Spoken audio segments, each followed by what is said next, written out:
अगर मगर ना उसको कौन रोक रहा है पढ़ाई को?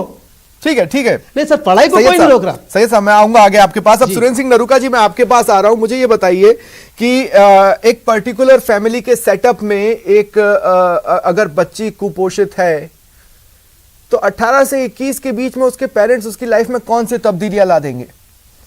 हालांकि इस कानून को लेके आपकी तरफ से स्वागत के स्वर तो हर तरफ सुनाई दे रहे हैं, लेकिन फिर भी जो छोटी मोटी यहां वहां से बातें आ रही हैं उसको आप नजरअंदाज तो नहीं कर सकते।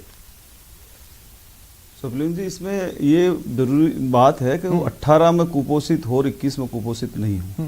कानून इसलिए नहीं लिखा है, जब 1929 के अंदर जब शारदा कमेटी बनी उस वक्त ये बात चली कि 15 साल की उम्र है उसको आगे बढ़ाया जाए, और 1978 में 15 से 18 की गई। तो उसके पीछे भी क्या कारण था?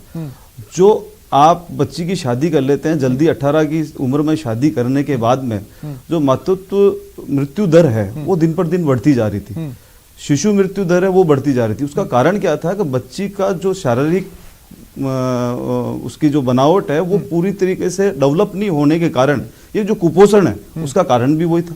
मातृत्व मृत्यु का दर भी कारण वही था, शिशु मृत्यु का दर भी जो बढ़ रही थी उसका कारण भी वही था। उन सभी चीजों पे रोक के साथ साथ एजुकेशन, आज एजुकेशन जैसे अभी सैयद जी ने भी कहा कि जब वो 18-19 साल की होती है जब तो वो 10th मैट्रिक की पास करती है, तो मोदी जी का भी यही था कि 18-19 साल की उम्र में मैट्रिक पास करे, कम से कम वो ग्रेजुएट तो हो, ग्रेजुएट होने के बाद स्वयं तो बने, अपने पांव पे खड़ी तो हो, कम से कम इस चीज को समझ तो सके कि उसकी शादी हो रही है, शादी के बाद उसको घर बसाना है, उसके निजी इच्छा अपने पांव पे जिम्मेदारी भी। अगर मान लीजिए कोई लड़की है वो 18 या 19 साल की उम्र में शादी करना चाहती, तो उसकी निजी इच्छा का क्या, और दूसरा राइट टू रिलीजन का क्या?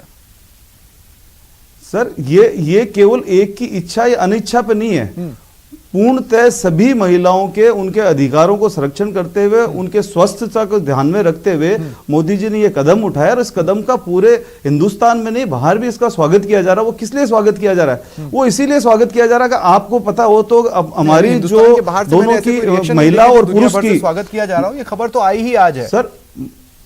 महिला और पुरुष, सर ये खबरें आप जितने भी चैनल्स को छोड़ें, आप सोशल मीडिया पर इनको देखें, बाकायदा इसको सभी एक स्वर में स्वागत, और आपके चैनल पे भी आया, आपके चैनल पे भी अभी स्टार्ट होने से पहले सभी जो बच्चों के जो कमेंट्स बताए उन्होंने खुद ने इस बात का स्वागत किया है। और जो अभी आप देखें जो हमारे जो महिलाएं और जो कम और पुरुष ज्यादा हो रहे थे उसके पीछे भी कारण क्या था? उसके पीछे भी कारण ये था। तो इन्हीं सभी चीजों को देखिए, बाकायदा टास्क फोर्स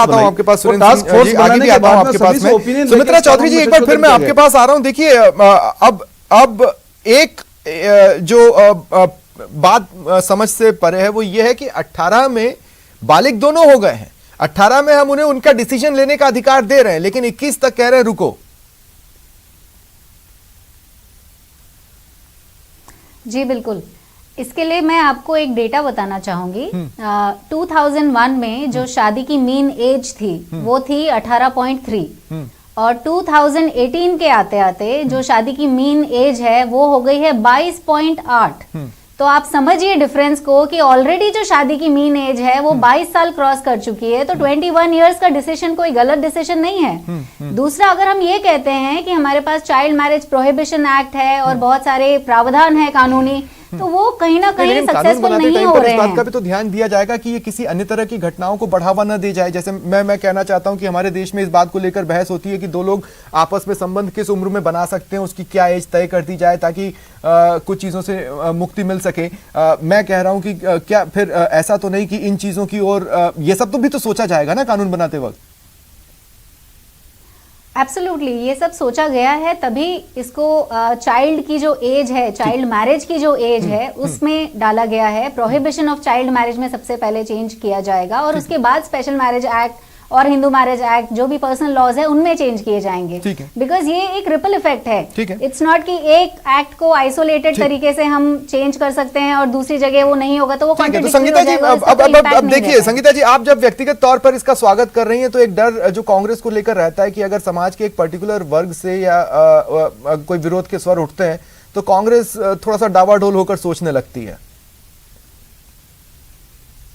देखिए स्वप्निल जी, अगर मैं बात करूं कि जिस तरीके से आपने इनडायरेक्टली मुझे कहा है जाति धर्म संप्रदाय की कोई बात है, तो मुझे लगता है कि सभी धर्म संप्रदाय जातियां सभी की महिलाओं की बच्चियों की उम्र जो है शादी की 21 वर्ष होगी, तो कहीं ना कहीं उन लोगों को इस चीज का लॉन्ग लाइफ में फायदा ही मिलने वाला है।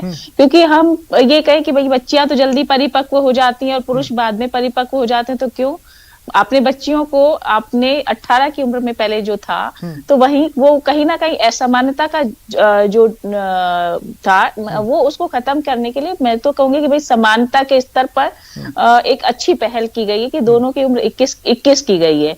और बच्चियों को वैसे भी देखिए बहुत सारी चीजों से आगे रूबरू होना पड़ता है। जैसा कि आपने कुछ पॉइंट्स गिनाए थे, मैं कह रहा हूं कि अगर उम्र घटाकर 18 कर दी जाती तो लड़का तब कमाता नहीं, तो एक अजीब तरह की डिस्पैरिटी होती। अभी तो दोनों को मौका दिया जा रहा है कि भाई जो पहले कमा ले बाद में साथ में हो जाना। आपके तर्क का दूसरा रूप।